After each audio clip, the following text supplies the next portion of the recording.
Welcome to the LeadHer Shift Podcast. This is what I like to call a safe space. A space for bold women building their power, presence, and purpose from the inside out. A space where we explore what it means to lead with clarity, courage, and conviction. So wherever you are in the world, hey, I'm your host, Alian Ollivierre, and I am super honored that you're tuning in today. Welcome. We are here back with another episode of the LeadHer Shift, and I'm with Nneoma. Yes. Yes. You said that right. Good job, girl. Spot on. Good job. And I am so intrigued by this woman. This woman, to me, is brilliant. I've been watching on from a distance for a little while. I know her podcast is brilliant. I watch it myself for some little bits of inspiration, and I know she's an HR professional. She's worked in construction and tech. I am just like blown away by the extent of experience, but also who she is as a woman. So I want to get to delve into a little bit of that. So Nneoma, if I were to define you, if I were to talk to a best friend right now, what is the word or words that best friend would describe you as? The word that my best friend will use to describe me, I have lots of words coming from my head. I'm like, she might be like ambitious. She might be like resilient. She might be like faithful. Depends on the day we catch her, right? Depends on the day you kind of happen to stop her. So I think those are kind of like the words she would use to describe me. But from this like lens, I really want to go with resilient, because I feel like probably all of us, like there's stuff that just has happened and happened and happened. Yeah. And you feel like life just keeps beating you down. But you know what's going to happen is that I'm going to get back up. Right. That is one thing about me. Like no matter, like we'll probably get into it. Like no matter what happens in my life, I'm always going to be like, you know what? Like we're going to live to tell another day. God is going to do another, story for me. Like this is not the end of my story, essentially. I think that's really how she would describe me. So how do you define resilience? Like where did that come from? Resilience for me is just not giving up. That's it. Like basic, simple, to the point. You just don't give up. You can take a break. You could be like, you know what? This last struggle really had me down bad. And you can be like, I'm not doing this anymore. Not doing that, and you knock you out. Yeah. And you could be down for a little bit. Like there's no harm in like taking a break, but always being able to like come back to the stage, come back to like, okay, this goal that I'm going after, or come back to the reason that I'm here. Just always coming back to your purpose and coming back to your goals. That is what I would define as resilient. I think that's brilliant. I was having a conversation just the other day with my husband, and we were talking about the difference between, because he always used to ask me like, why do you use the word resilience over being strong? And I'm like, well, they're really not the same thing. No, they're not. Right? No, they're not. And so we were having that conversation about like, what is that difference? Like truly if we were to break it down. And for me, I just always felt like strong is like, you could hit me, you could punch me, you could do all that. And I wouldn't I will withstand it. But move, yeah. Like I could bend, I can adjust, I can shift at any point, because, and even what you said, they're not giving up. Knowing that there's always better, like that's really core of it. We can come out of this. We coming out of this. We might go back one way or another. Right. We coming back out of this, So I think how you simplified it is brilliant. And so what from let's go back to the little girl of, let's go back. Teenage you, like, would she be proud? Teenage me? I feel like that's such a tricky question, to be honest, because I feel like the person you wanted to be as a teenager, is that really the person that you kind of want to be now? Right. Because I feel like when I was a teenager, I was, living in my la la land. Like I moved here when I was about 18. I'm originally from Nigeria. I moved to Canada when I was 18. And, before I moved here, like I wasn't working any jobs. I was living in my parents' house. I was like, I didn't know life. I didn't know what I was talking about. You didn't know what So for me, yeah. I didn't know what I didn't know. So for me, when I was 18, I was like, ooh, I really want to, you know, move abroad, get my job, like get my thing going. But I was also like, oh yeah, I really want to, you know, be married and having kids at like 25. Mm-hmm. I don't want none of that. I don't want that. Yeah. Like that changed completely. But I really think that at the core, teenage me would still be proud of me, because I think one of my whole things is that I always tell this story actually. When I was in primary school, my teacher would always put me on a different table from other people because, right, this girl talks too much. She just talks too gosh darn much. She's always talking. And I'm the kind of person, I'm like, oh, I'm looking at someone else's work, like, oh, like, do you need me to help you with your work? Like, let me help you with your work. And then people leave what the teacher is saying and they start talking to me. Yeah. And she's always like, at the end of the day, when the tests come back, you will do good. Like, I would get good grades. And the people that I was talking to would like not do good. So she's like, you need to go sit in a corner by yourself because you just talk too much. So primary school me, and I know that's a lot of thing that a lot of Black women can relate to, just being told in primary school, like they just talk a lot. They just talk a lot. They just talk a lot. And now being on a podcast, primary school is going to be like, I knew that was for a reason. I knew that was for a reason. So yes, I definitely think younger me would be, the long story short is that younger me would definitely be proud of where I am right now. But that's the thing, you know, I feel like a lot of how we thought our life would end up is also molded based on like what others wanted for us, or like what society felt like we should be doing, right? And it was our thoughts, but was it really? Was it really though? Was it really? And then at the same time, we didn't know what we didn't know. We didn't understand how things would shape out. We didn't understand that our mindsets will shift over time. Certain experiences we would have would like change how we look at or view certain things. So then there's the emergence of all the things that didn't exist back then, like the internet and social media. You know, like those are things that didn't exist. So it's like you couldn't possibly understood who you were gonna be. No, because like there's a version of that person that doesn't even know what this reality looks like. You know what I mean? So take me to like construction. Let's talk. I mean, I saw that and I was just like, you did, huh? You were doing what now? Like, talk to me. No, wait a minute though. So construction, I worked in HR in construction. Yeah, but that's still significant. Like, not everybody. I guess it is. It is because while you worked in HR and construction, you would still have to engage in that sector. Sure. It's very male dominated as well. So it's not like you're among women and, you know. It is. So like, I'm curious, what was that? Okay. You know what though? Like even before I went into construction, like I used to work in a mining company. Like it was mining and then construction. Literally just like... literally just like back to back. Right. Like it was one after another.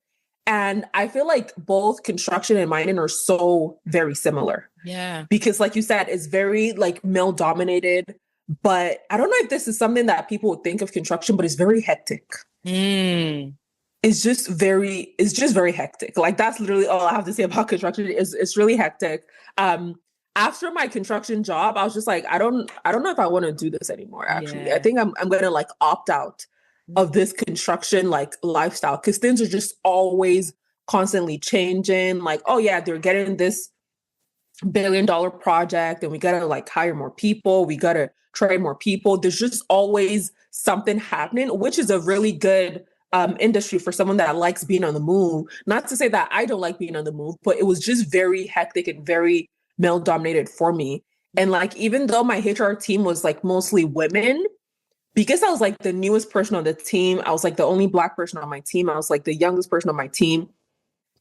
It just didn't really gel. It just didn't really it just didn't really like pan out. Like I never really felt like, okay, like this, like I work with women. I never really felt that like at home vibe, which is not to say it's their fault. Cause like, again, like the industry that they work in, they're just meant to be very like tough and like straight to the point and kind of like be like a man almost. Cause if you're in a meeting with men all day, like you don't really, it could kind of shift your personality, and it kind of like shapes your personality. And me coming into that being new and them kind of being like a little bit more rugged than I was kind of taken aback because I'm a soft girl. I'm a very sensitive woman. And they're more like, you know, rugged and intense than me. So I think construction was a very interesting experience for sure. And it really showed me, kind of like you said, like industries really shape people's personalities and like the different, like working with a woman in, let's say, like a retail store is very different from working with a woman in like construction. Like is two very different experiences. yeah, and it's almost like you could almost observe persons changing themselves to fit the culture. That's exactly it. Yeah, and feeling like they have to be more in that male dominating presence. Yeah. Mm-hmm. To relate to the male. Yeah. To kind of like get through, or kind of, but also like I wouldn't really even like blame it on them per se, because they were just kind of trying to survive as well, right? Like they just wanted to get their voices heard.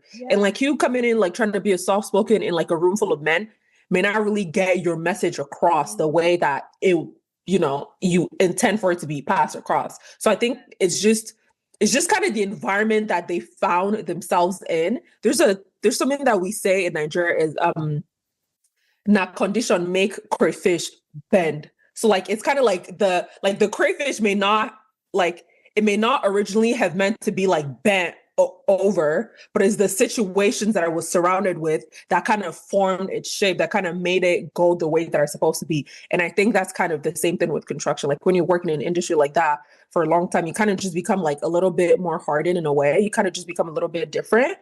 And yeah, no, that was fun. Said, part of it is survival. Part of it exactly is making sure you maintain some semblance of authority in some mm-hmm. you know, and that you kind of in many ways have to shift to be respected. Exactly. Knowledge and even to be listened exactly to, especially in such a male dominated space. And I think many women, I'm telling you, even from coaching some women, many don't even realize that they're like changing, actually shifted, or that their personality has changed, you know? And it's interesting when you bring it up. You're like, oh, and they're like, yeah, no, that's how. And I'm like, it really does. No, yeah, that's really always been this way though. Let's think about it, you know. And I think also it really takes someone from the outside coming in to kind of see you. Because like you as a coach, if you're working with someone in construction, like you may not have necessarily been in construction yourself. So it can be like, well, this is not really the person that you would be outside of this environment, versus if they're always talking to people, like if, you know, all of their managers and other people are in construction as well, then they would just like mirror the same energy to themselves. And you don't really see anything out of the ordinary. That's it. But kudos to you though. Kudos to you for like knowing yourself enough to know like, listen, this ain't it. I like, you know, I don't, this ain't it. It's too much. It was just too much. It was just too much. Like it was just too much. Yeah. So tell me about your tech now. That versus tech, like what was the shift? What took you? I know kind of what took you out of that space. Yeah. But then in leading in tech, how did that HR experience differ? The HR experience different from construction to tech. I would say that in tech, so because I worked at Apple, it's a very like creative world.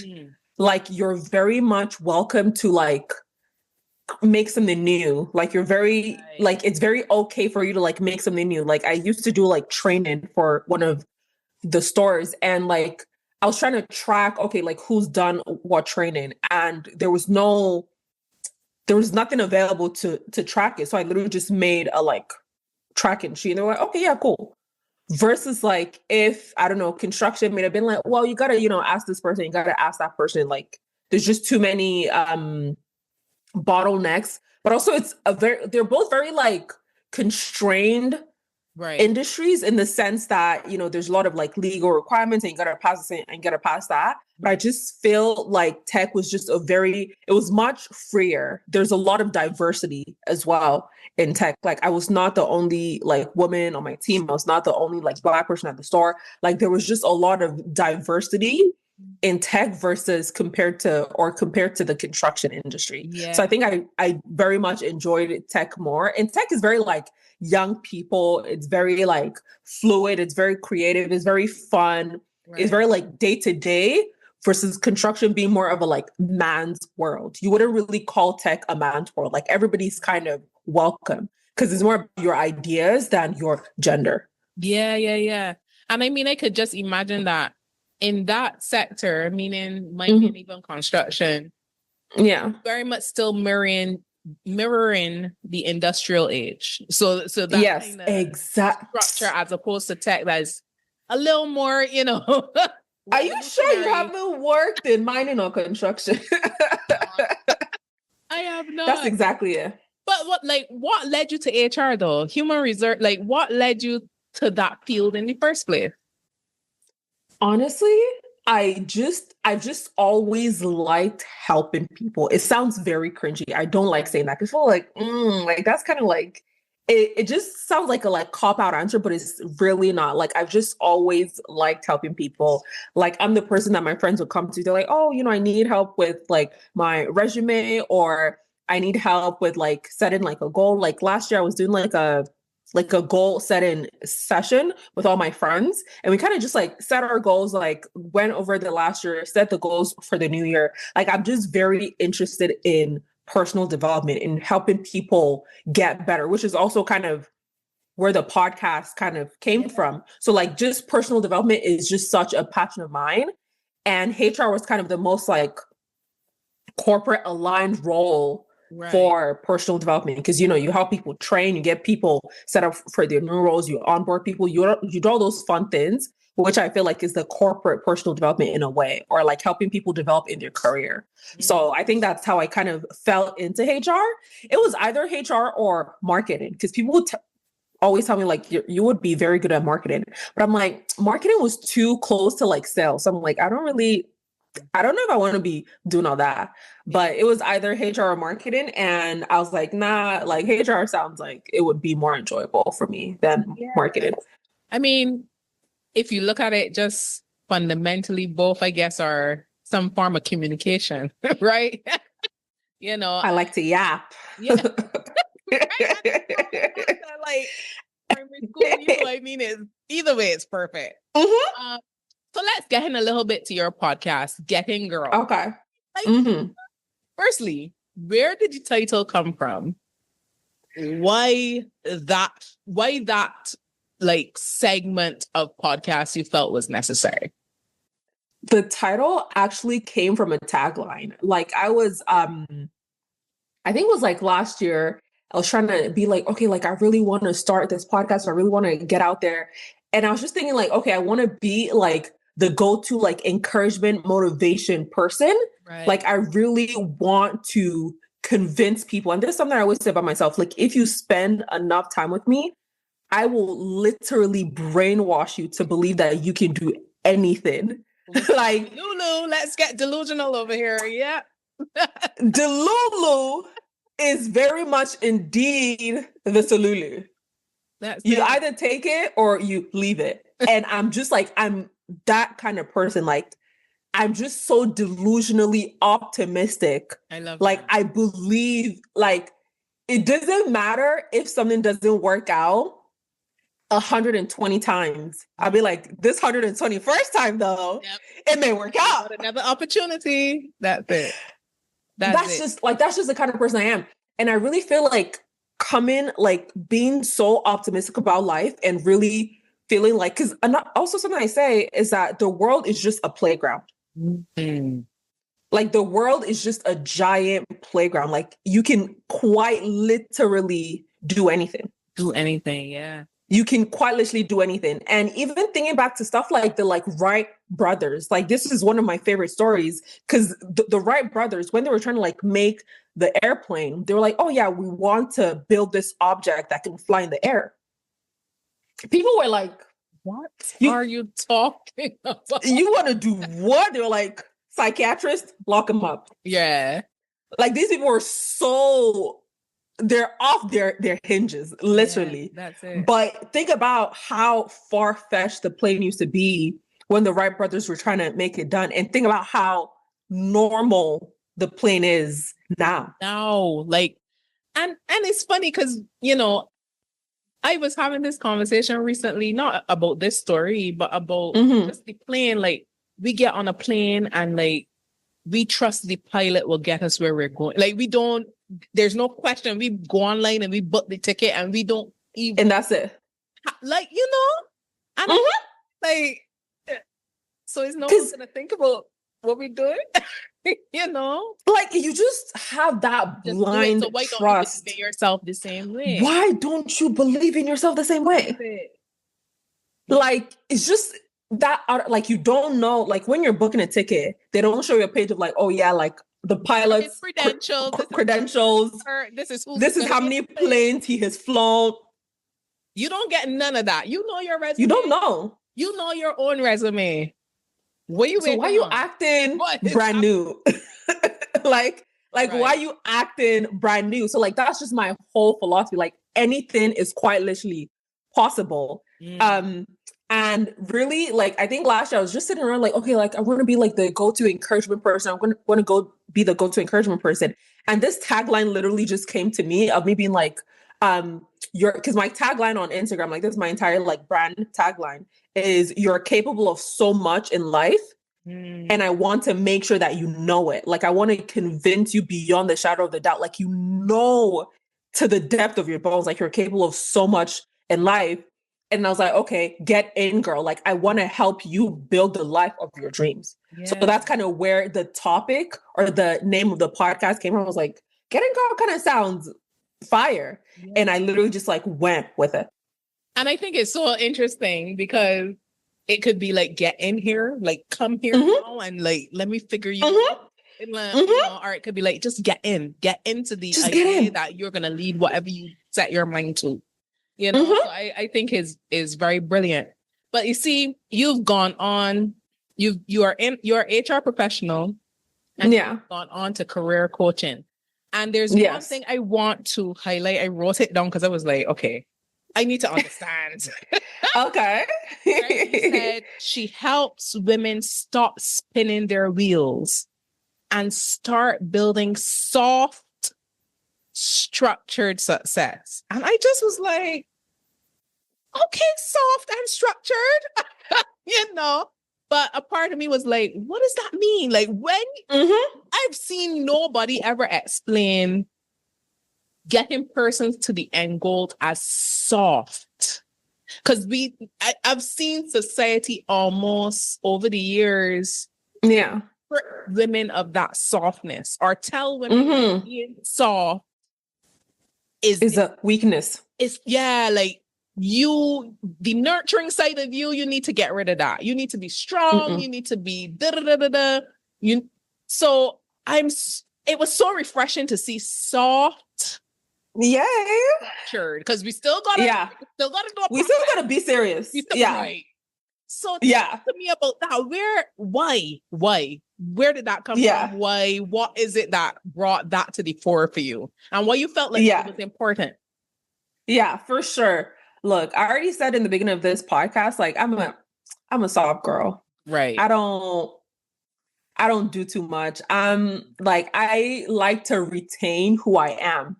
Right. And I really feel like, all this kind of what you were saying. So, all these like motivational quotes, like, you have to be a beast. You got to do this. You got to do that. Like, calm down. Like, relax. Relax. Like, relax. Like, you don't have to be a beast to get things done. Like getting things done is not reserved for like the most animalistic behavior. Like that just feels very unnecessary for me. And a quote that I think is very funny is that person that said like, there are so many dead bodies on Mount Everest, I think. Like you had better calm down. Yeah. Like you had just better calm down. Like I just think it's so like a lot of motivation just comes like, oh, you gotta be strong, you gotta do this, you gotta be tough, you gotta be a beast. And then there's some people that works for. Yeah. And if that's you, great. Full muscle to you, like right on, go for it. Yes. But that doesn't work for everybody. Yeah, it does. Like that does not work for everybody. Like why should motivation only be reserved for like, okay, you gotta be a beast? Like I just felt like that's not the only thing that's available. And I will also say like, it doesn't work for most women. It does not work. Naturally, we're just like, softer. How God made us was more nurturing, more soft. Like we are the balance to that yin and yang. And so why are we trying to fight against what is supposed to be nature? You know, we're basically, society is almost telling us we need to nurture a different side of us that actually exists. You know, that aggression, that, you know. So I think was so refreshing. That was so refreshing to see. And honestly, I think that's where a lot of like self-doubt literally comes from, because people are like, oh, this motivation is saying like, I need to be a beast. I need to like work out 7 days a week. I need to want it more than anything in my life. I need to do this. I need to grind so hard. Yeah. And then when you kind of fall short of that, then you kind of think like, okay, I must have failed. Like, I'm not doing this well. Like something is not working, because you're measuring yourself against like motivational, like male coaches. But then like more people are now starting to be like, women, bro, there's so much stuff going on in our bodies every month, bro. Like, can we just pause to acknowledge all the hormones and the periods and the everything that's happening? And on top of that, you still want to be a beast? Pickling. Like, just choose a battle that makes... Choose a struggle, please. Like, just literally choose a struggle and stick to it. Yeah. Like, the people that are saying be a beast, they don't go through cramps. They don't go through childbirth. They're not breastfeeding a child. Hormonal shift every month. They're not doing all that stuff. They're not the ones taking birth control and all the hormone changes with that. They're not doing all those things. So be a beast at your own risk. That's it. Literally just be a beast at your own risk. It's kind of my whole thing. Be a soft one. Be a part-time beast, you know? Maybe I'm a beast on Mondays through Wednesdays, and Fridays I just calm down. Like, you know? Like, I 100% endorse that. But do you feel like, where does this come from? Do you feel like because so when I was living in the UK, I worked around, I was friends with a lot of Nigerians, right? Ooh. Yeah. Yeah. A lot of your energy, a lot of your drive, a lot of how you present, I see a lot of traits that I would have seen in them. And I'm just wondering, is that just the Nigerian way? Is that built into your philosophy? Is that built into the culture you came from? Is this that you have, even the resilience that you speak of, like, does it come as a result of that foundation, you think?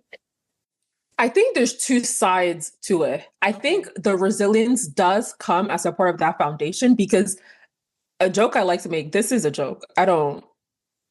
Nobody be offended by this, but I feel like when you're from a third world country, you're just automatically like resilient, because you're just like what do we have to lose? Like we like everything that can happen has already happened. We lived in it.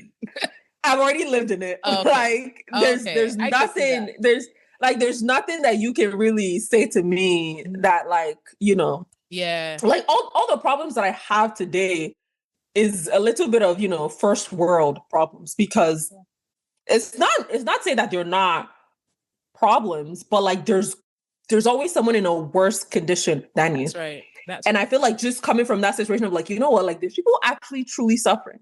There's true suffering going on back home. So if I have this opportunity to, even just having the opportunity to be in a different country and to make something of yourself, literally just like fires me up. It literally just like wakes me up, because this is such a rare opportunity that a lot of people may not even have. They dream of, and you're actually like, you're literally living in someone else's answered prayers. Yeah. And now you're coming to act as if, you know, oh, blah, blah, blah, blah. Like you have to act accordingly.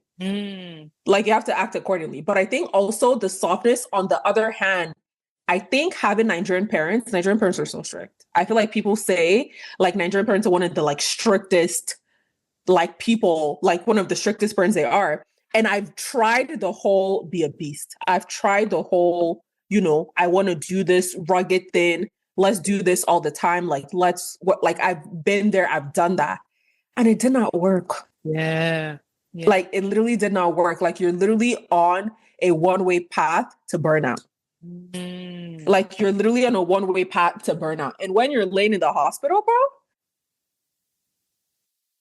your 7 days a week workout will not save you. Like it will not like matter. Yeah. So literally just having like rest and structure built into your life is just a more sustainable plan. Yeah. Like for how long can you really go like full metal to the pedal all the time, like every single day for the rest of your life? It's not sustainable. At the end of the day, it's not really sustainable for most people. So being able to be like plan things softly and like have rest included, like that just makes it more sustainable. Like you're going to be able to go the distance. It's kind of like sprinting versus like going a long distance race. You can only sprint for so long. Yeah, that's true. You can only sprint for so long. Like you're running at full speed, yes, but you can only sprint for so long. Versus long distance. Like you're not trying to run the fastest. You're trying to run for the longest time. So I think that's kind of the difference. And I think that's kind of where that came from. Yeah. And I think very much like even for myself personally, like I've gone through those ebbs and flows. I've gone through not understanding myself enough to understand like beast mode. You might need to switch it off. Like there have been times. And I think when you are so overly ambitious, or you are really in that state of, okay, I've achieved this, but now what next?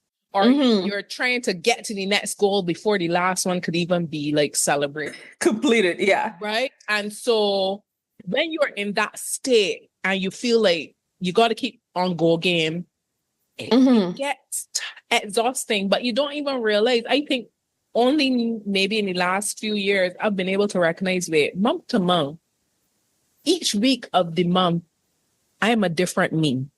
And I'm a different me. Like there's a period of the month where I have so much energy to burn. Like I could do 40 go an hour and I would think nothing of it, right?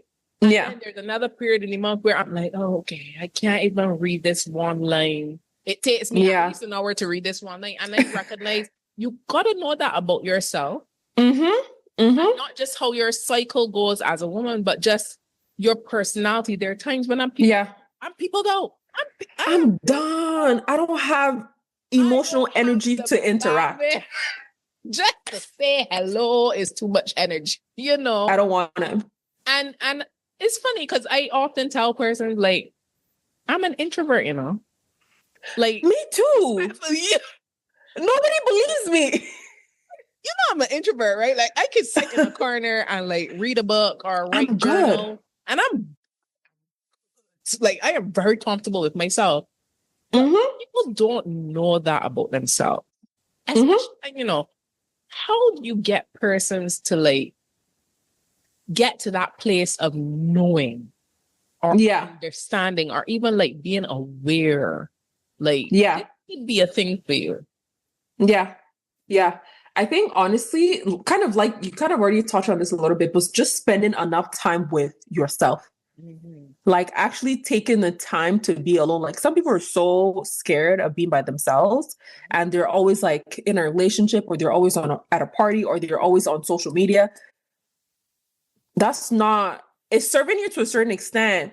But if you don't actually spend time with yourself, like you don't really get to know, like, okay, this thing that I'm doing, am I doing it because that's what I actually believe? Or am I just doing it because society thinks I should be doing it? So I think honestly, just spending time with yourself and being like, like, do I feel better by myself? Or do I feel better? And like, honestly, me too, like I'm an introvert, and people are like, how are you an introvert? And you're like, you have a podcast. Like, what does that have to do with being an introvert? Because be many things, thanks. I can be many things. Like, you don't have to put yourself in a box. Like, an introversion is just that, like, after I've spoken to people for a long time, just like, I want to go to my house. Like, I'm tired. I don't want to do this anymore. That's it. I don't want to do this anymore. Like, I want to go to my house. Versus an extrovert is like, oh, like when they're by themselves, they kind of feel exhausted and they want to get their energy from other people. And how would you know that if you've never actually taken that time to be by yourself? So I think honestly, being by yourself is where a lot of self-awareness come from, is where you kind of start to strip away like societal expectations. And honestly, just asking yourself question, like being a little bit reflective, like, okay, I want to do this, or I want to do that. Like, is this really something I truly want? Like, where is this coming from? Like this want that I have, where is this coming from? Is it coming from me, or is it coming from someone else? If you can't pinpoint it come from inside you, then maybe it's coming from someone else. Maybe that's a good thing. Maybe that's a bad thing. But again, it's just having conversations with yourself. Yes. Having loads of conversations with yourself. And like, so based on I'm going to like shift gears a little bit. Okay. I'm going to dig back into like your profession in HR. Some things you see coming out, like what are some challenges that you feel like women and or men are struggling with as it relates to like leadership? Like what is it? Because I know I've seen time and time again where persons either are thrusted into a leadership role simply because of their ability or their skill set over the years, and you know, they're kind of picked out like, you could do this, but it's based on their technical ability than it is maybe based on their leadership ability. And then I've also seen where persons might feel like they want to go after it, but they're not too sure. Like, am I a leader? You know? Yeah. You have a lot of those, am I a leader? Should I? Yeah. But like, so what are some things you see, like, or have seen over the years as an HR professional when it comes to leadership? When it comes to leadership, I think some of the best leaders that I've come in contact with are compassionate people. Like, I think a lot of leadership comes from, or a lot of good leadership comes from compassion, because it's not just understanding yourself, but also understanding the people that you're leading as well. And people think like, oh, you know what? Like, I don't have enough technical skills to be a leader, or maybe I don't have enough experience to be a leader. And honestly, most of the leaders that I've worked with, it's not about technical skills. There's some people that I'm like, how did you get this manager position again? Like, you don't know what is going on in this company. You have no clue how to work this computer that we're both looking at right now.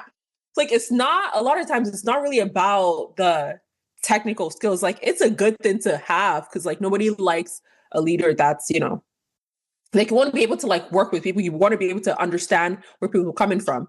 But I think it just really boils down to being able to not only think about yourself, but consider other people outside of you as well. Because that's basically the whole thing. Like, if you have a team, even if it's like a 1-person team, a 2-person team, being able to consider other people outside yourself is where a lot of compassion comes from. Like, okay, I want this person to do XYZ, but is it actually feasible for this person to do XYZ?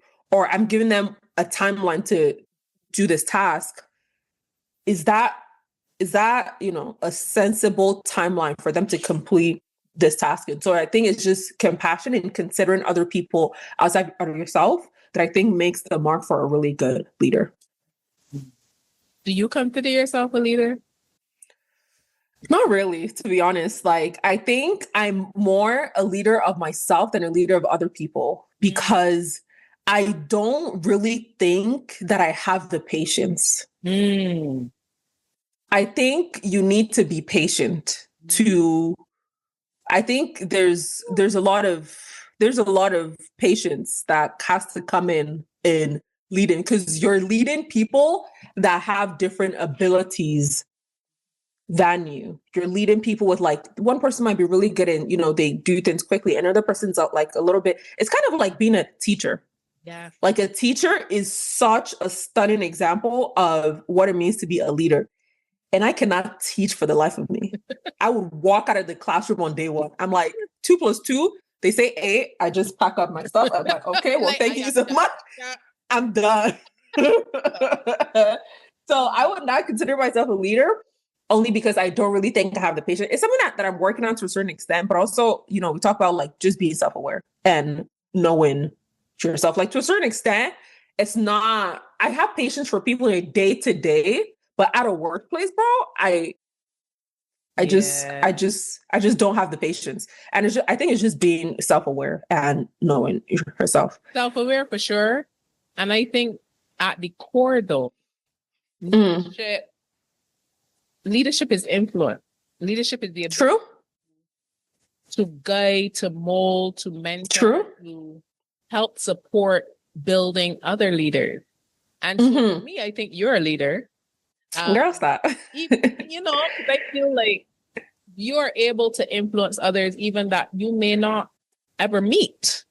Simply from doing your podcast and simply from hearing and understanding the key things that they might need to hear. Like, it might be the perfect message at the perfect time. That may influence decisions, that may influence actions, that may influence opportunities they go out. And in then you're leading other people. You may not have a workplace full of, you know, persons to lead, but you're doing it definitely online. For That's fair. Yeah, I think I've had people reach out to me and like comment on the podcast and be like, oh my God, like I really needed to hear that. Or like, you know, like I'm literally going to bring this up with my therapist. Like, I did a podcast episode on like, what was it called? Like, you may be the problem, but you're also the solution. And someone was like, I need to take this to therapy and be like, you know, I think I've actually been hindering myself a lot recently. So I think from that sphere of influence, then I kind of see like where you are coming from. And if you were to be any leader or be design, like if you were to run a team right now and you were to model your leadership, I should say. Based on a leader that has influenced you, who would that be? Okay. That's a tough question, Miss Girl.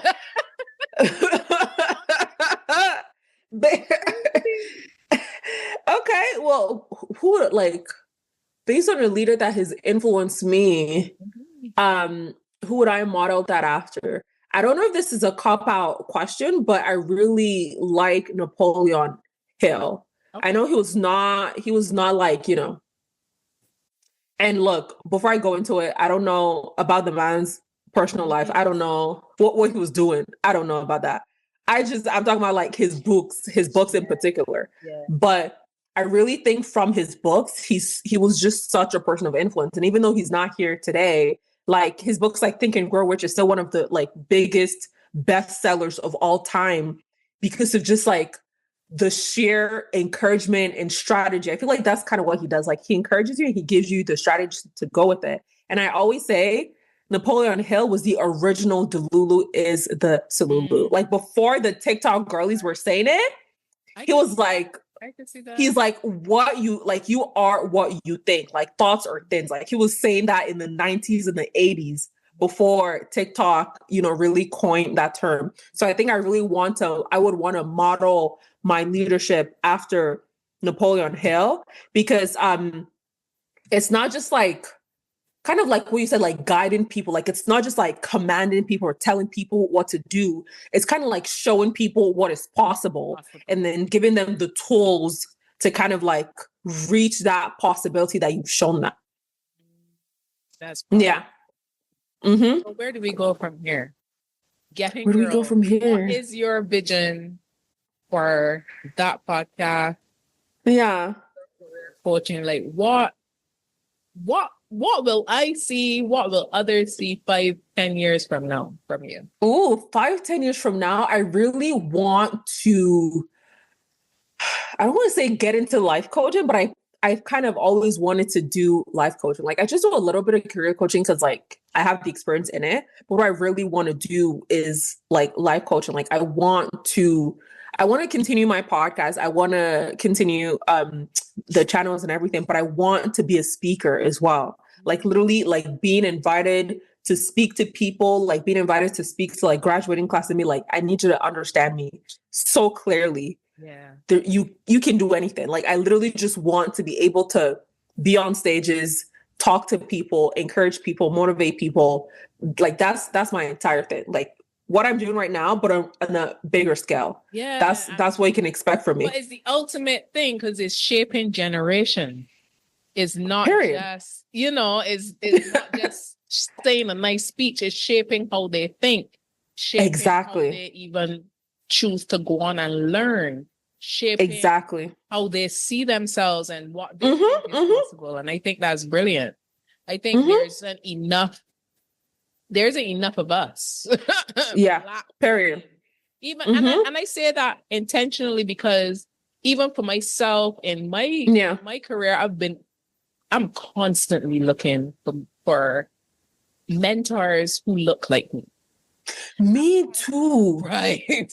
I'm constantly looking for women who I can relate to, like truly, not the fake, but the authentic. No. I want to feel like I can see me, you kind of thing. And I think it's so rare. It is so rare. It's not a common thing. So for me, I would love to see you on stages, yes, but so many that look like us. Yeah. For us and the next generation, it's shifting how we believe in ourselves and exactly. And in a soft way. Soft and still, get things done. And still be professional and still be a leader in our lane and still bring other women along, and exactly. So, I look forward to seeing you on stages. I look forward to, maybe we'll be up there together someday. I don't. Period. But it's amazing to have that even as a benchmark for where you want to go. I love that. Yeah, I think honestly, like again, whoever's listening to this, like us talking about being soft, it does not excuse action. Like softness does not excuse action. Like softness is not laziness. I do nothing. Yeah. We're not doing nothing. Like we're still moving forward. We're still taking action, but in a calmer way, in a way that works for you, I think is actually more important. Like if more intense works for you, like that's okay. Like whatever works for you is what you should be doing. And I think also a lot of people really need to, I guess this is where the structure in the soft structure comes from, but a lot of people really need to learn how to actually just plan out their lives. Like I've seen a lot of people, like I've spoken to a lot of people that are in situations that could have been avoided with a little bit of prior planning. Right. And just being able to actually take the time to, what we've talked about, like being with yourself, like being self-aware, knowing what your own standards are, knowing what is important to you, and then mapping out where you want to go. And then starting from today, your life will change. Literally. Your life will change. I would say like, tap into like what makes you feel icky, and I say that in the sense that like there are situations, there are times where as women we have the best intuition. By the way, we are able to know when something does not feel right. Yeah. And I always say like if I gotta play tennis with myself back and forth, the answer is probably no. It's no. I'm not doing it. Right. We feel icky about like the standard that is set there or opportunity that might be presenting itself. Not everybody, not all help is helpful. It's not. And so I think it's even down to what you just said, where it's like, okay, declare, but have a plan and have a structure and know that you don't have to fall into this way of doing things, but you still have to have a process for how you do things. You know, don't be out here just perfect. Just willy-nilly, just going through life like nothing, you know. There must to it. So I love that. What is, as we start to wind down a little bit, what would be your best advice to a girl? I love this. Someone who's looking on, not too sure where to go in her career or what to study to get there. But is curious and wants that mentorship without having it directly. What message would you leave? The message I want to leave to any young girl that's kind of like starting out, you're not, or maybe you're not even a young girl, maybe you're, you know, a little bit more advanced and you just feel lost, you feel confused. I think really, I really want to hammer on this, taking out the time to convince yourself that you can do anything. Like any limitations that you have on yourself, forget about limitations. Forget about limitations, because belief in yourself is literally the foundation for anything. Because if you believe in yourself, you're willing to try different careers, you know that, okay, you know what? If I try this internship and it doesn't work out, I tried construction, it did not work out. It doesn't mean I'm a failure. It doesn't mean, you know, woe is me. It doesn't mean anything. It just means it did not work out. The end. I try something else, because you have that core belief in yourself. So really developing that core belief in yourself, I cannot emphasize this enough. It will take you so far, because having belief in yourself is also where you start to determine what standards are your own and what standards are not your own, because you're living, like, your life should be for you. Like, you're living your own life for you. You're not living your life for your parents. You're not living your life for your partner. You're not living your life for your friends. Your life is quite literally for you. And again, boils down to belief in yourself. So I think every single thing literally falls back to belief in yourself, and take that time out to craft that belief in yourself. Like, say your affirmations, do your prayers, read your Bible, talk to God, listen to uplifting music, like whatever you need to do, talk to good people that like encourage you. That's it. Whatever you need to do to build that belief in yourself, like you need to convince yourself that you will be okay in life. And that's also where resilience comes from. Because if you believe in yourself and you believe that things are going to be okay, you're always willing to get back up again. So much, so good. So good. Such a good message. Because even to add to that, you know, I always tell some young people that I mentor, don't just pray for good people. Pray for the ones you need to get rid of too.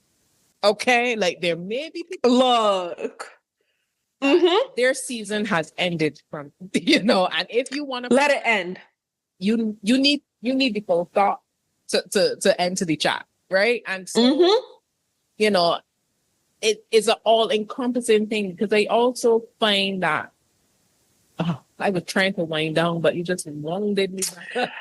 There's no winding down anyway, because now I want to talk about faith too. Right, because like, I feel like we often tend to ask for a lot, but we don't tend to act to strip away. You know, and sometimes you need to strip away. There is an all-encompassing thing, and sometimes in your life, what's in your life, where you are in your life, actually has to come to a close too. For you to get to the next step, you know. And I love what you said about, you know, prayer and going to God, because what I think many miss is that there's only one truth. There's only one truth. There's one. Singular. Like, there's no, this is your truth and my truth. And there might be things that are true for you, but make them the true. Mm-hmm. And I think we missed that. We missed that lesson a lot. And we settle on our own understanding. We aren't supposed to understand a lot of things. We're just supposed to be obedient. That's it. And I feel like that's it. Deserve some silence. We just are supposed to be obedient. And sometimes it doesn't make sense. Sometimes we're supposed Of course not. Like we're told, no, stop doing that and do this. And you're like, what? But that's making it. Just stop doing what you're doing and do this. Full stop, you know? So I really appreciated you mentioning that as well. You know? You know what though? Like even the prayer that you said, like people always say like the most powerful prayer you can make is God, like whoever is not supposed to be in my life, remove them, because God will remove them. But kind of like you said, it goes back to obedience. Because if God is trying to remove you from a relationship that is not for you, or God is trying to remove you from a workplace that is not for you, and you're being stubborn, you're going back, and then you're wondering why, oh my God, like, why is this relationship not working out? It's not for you, girl. That's why it's not working out. It's not for you. But also I saw something pretty simple, straight to the point, but also I saw something on Instagram about like people that are spiritual call it prayer. Like people that are atheists call it like, you know, the placebo effects. Like these people call it manifestation. These people call it affirmation. Like people are arguing about the name, but nobody's arguing about the existence. Nobody's arguing about the existence. But they can't though. They could try though, but they can't. Whether you like whatever you call it, like we call it God, but it's real. Yeah. God exists. That's right. You either take it or you leave it. Like we're not really trying to argue about the existence. That's not. Or, you know, try to like, no, it is what that is not the, it is what it is. The end, period. Full stop. Yeah. And even again, a lot of me talking about like, oh, like resilience. That also comes from God, because you can't do everything by yourself. Oh, sure. It's not by my power. It is not by my might. I already said I'm a soft girl. I don't like stress in my life. Look, I can't do it. You literally have. We better start winding down, because we could spend a whole other hour. What's this about God? We could be here for a whole other hour. Listen, I mean, I really appreciate that, because I don't feel like, girl, we gotta have a part 2. We gotta have a part 2. We gotta bring it back with a part 2, because man, I'm telling you, this God topic could be a whole other thing. conversation. Like we have, like I was just about to go down, and I'm like, you know what? Anyhow, look, with all that said, yes, what is that one message, that one quote, that one bit of motivation that persons may need right now? Some woman who's listening on and saying to herself, you know, I don't know what's happening. I don't know where to go. That success that we talk about, that structure we talk about, even that softness we've been talking about. Yeah. I don't know where to get her from. What's that one thing you would say to her right now to get her going? Everything always works out in your favor. Yeah. It may not look it. It may be going up, down, left, right, and center, but it doesn't matter what is happening. It will eventually work out in your favor. Like your life is going in a particular way and things are going to work out in the end. Like it is going to be okay. Like whatever situation you are in right now that you're listening to this and you think like, this is the end of my life. Like I'm not going to make it out of this.